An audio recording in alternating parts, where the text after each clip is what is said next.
M Shilpa Bansal, welcome back in my YouTube channel. तो आज हम क्लास 12 पॉलिटिकल साइंस जो हमारा पार्ट 2 है, सेकंड पार्ट है, उसका फर्स्ट चैप्टर करने जा रहे हैं। चैप्टर का नाम है हमारा challenges of nation building. Challenges of nation building. सबसे पहले हमने फर्स्ट ऑफ ऑल क्या करना है, चैप्टर के नाम को अच्छे से समझना है, अच्छे से करना है, राइट। तो चैप्टर का नाम जैसे कि हमें पता है कि चैलेंजेस ऑफ नेशन बिल्डिंग, कि जब हमारा नेशन बना उसके सामने क्या क्या चैलेंजेस आए वो हम इस चैप्टर में पढ़ेंगे, राइट। तो challenges of nation building chapter start करते हैं। Challenges for new nation.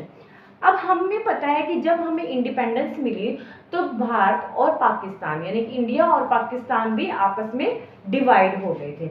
Okay, तो वो क्या क्या चैलेंजेस थे at the hour of the midnight on 14 to 15 अगस्त 1947। 1947 की मिडनाइट को जो हमारे प्राइम मिनिस्टर थे, बट उस टाइम तो हम इनको प्राइम मिनिस्टर नहीं कह सकते क्योंकि हमारे जो फर्स्ट इलेक्शन हुए थे उसके बाद ही हमारे जो पंडित जवाहरलाल नेहरू थे वो हमारे फर्स्ट क्या बने थे, प्राइम मिनिस्टर बने थे। India attend independence. Jawaharlal Nehru address a special session of the constitution assembly. तो जो जवाहरलाल नेहरू, यहाँ पे भी हमने अभी तक मेंशन नहीं किया था prime minister of our Jawaharlal Nehru, right. तो उन्होंने एक कॉन्स्टिट्यूशन असेंबली को एड्रेस किया और उन्होंने एक स्पीच दी। उस स्पीच का नाम था हमारा trust with destiny. Is very important, 1 mark question आपका यहाँ से निकल के आ जाएगा, राइट। तो उस स्पीच का नाम क्या था, tryst with destiny speech. India was born in very difficult circumstances, यानी कि जब इंडिया इंडिपेंडेंस हुआ तो बहुत अच्छे कोई हमारी सिचुएशन नहीं थी, बहुत ही डिफिकल्ट सिचुएशन में जो है हम जो है इंडिपेंडेंस मिली थी। Freedom came with the partition of the country, क्योंकि जब हमें इंडिपेंडेंस मिली थी उसी के साथ साथ हमारा जो क्या हो गया था, पार्टीशन भी हो गया था इंडिया एंड पाकिस्तान के बीच में, राइट। तो मेड पीपल होमलेस, जिससे जब क्योंकि जहां अगर हिंदू जो थे वो पाकिस्तान में थे वो कहाँ आए, इंडिया के अंदर, और जो इंडिया के अंदर मुस्लिम्स थे वो कहाँ गए, पाकिस्तान के अंदर, राइट। तो ये मेन चैलेंजेस आपके 3 चैलेंजेस आए थे हमारे मेन चैलेंजेस, राइट। तो वो 3 चैलेंजेस कौन से थे। फर्स्ट चैलेंजेस क्या था, the first and the immediate challenge was to shape nation. First challenge क्या था, नेशन को शेप करना। अब हमें पता है कि जो इंडिया की शेप थी वो अलग अलग थी, राइट, कि पाकिस्तान भी था उसमें, और जब वो पाकिस्तान का और इंडिया का डिवाइड होगी, वो भारत और पाकिस्तान का बंटवारा हो गया, उसके बाद किस तरीके से जो हमारी इंडिया की उसको शेप करना, किस तरीके से अलग अलग स्टेट की शेप बनाना, वो मेन चैलेंजेस था हमारा। ओके, और उसके बाद the diversity exist in the society and the eradications of the poverty and the unemployment. और दूसरी बात क्या थी, किस तरीके से शेप करेंगे, क्योंकि यहाँ पे तो बहुत ज्यादा डाइवर्सिटी थी।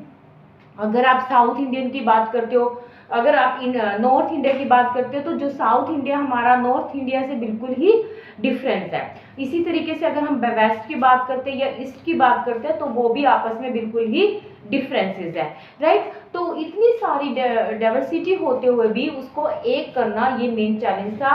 उसके साथ साथ ही पॉवर्टी थी। पॉवर्टी यानी कि क्योंकि हम क्या थे, इंडिपेंडेंस तो हुए थे, साथ साथ क्या हो गए थे, डिवाइड भी हो गए थे। तो बहुत सारे जो लोग थे वो पाकिस्तान से हमारे यहाँ पे आए थे, तो वो क्या थे, पॉवर्टी और अनएम्प्लॉयमेंट, ठीक है। तो उनको भी रोजगार देना जो है वो मेन चैलेंजेस था हमारा। तो ये हमारे फर्स्ट चैलेंज के अंदर आ जाएगा, राइट। तो सेकंड चैलेंज क्या था, the second challenge was to establish democracy, ठीक है। सेकंड चैलेंज क्या था कि किसको एस्टैब्लिश करना, डेमोक्रेसी को। Democracy is the main concept, right. Democracy is the main concept.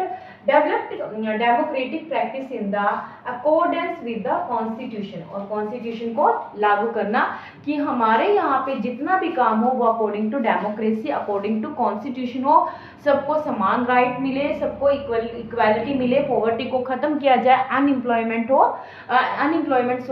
वो खत्म हो जाए, ठीक है। और थर्ड चैलेंज क्या था, the third challenge was to ensure the development and well beings of the entire society and not only of the some section, कि जो डेवलपमेंट होनी चाहिए वो सभी की सभी कंट्रीज के अंदर वो कंट्रीज की सभी स्टेट के अंदर वो इक्वली होनी चाहिए। ये नहीं कि एक साइड मान लो अगर हम बात करते हैं ईस्टर्न स्टेट की तो वहाँ पे डेमोक्रेसी जो है वहाँ पे इक्वालिटी नहीं है, राइट। अगर हम बात करते हैं कि नॉर्थ इंडिया की, ये नहीं कि वहाँ पे ही ज़्यादा जो है वो डेवलपमेंट हो।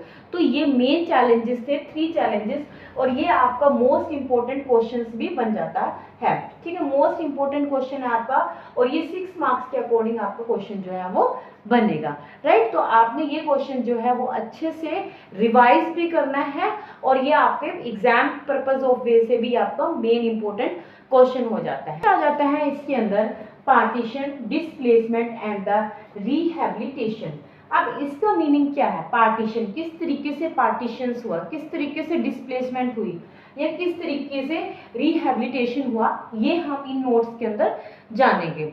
इन नोट्स का आप स्क्रीनशॉट भी ले सकते हो, आपको इजीली जो है ये समझ में आ जाएंगे, राइट। तो according to the two nation theory, two nation theory in the sense कि टू नेशन यानी कि 2 नेशन होंगे, एक इंडिया होगा और दूसरा जो है वो क्या होगा, पाकिस्तान होगा।